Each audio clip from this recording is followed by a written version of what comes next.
Yeah, I got a question on Amazon. Yeah, go ahead.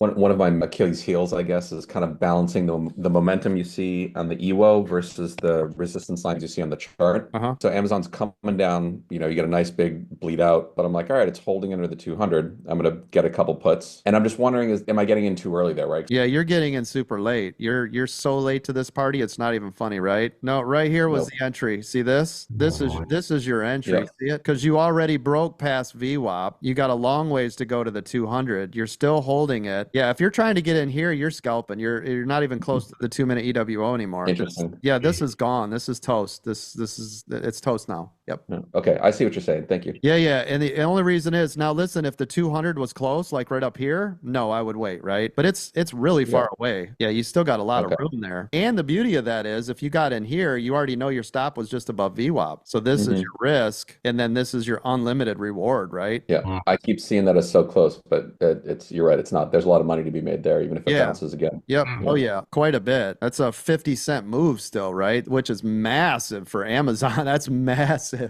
Yeah. But that's all right. I mean, Okay. that's why we're learning, right? To get better and better.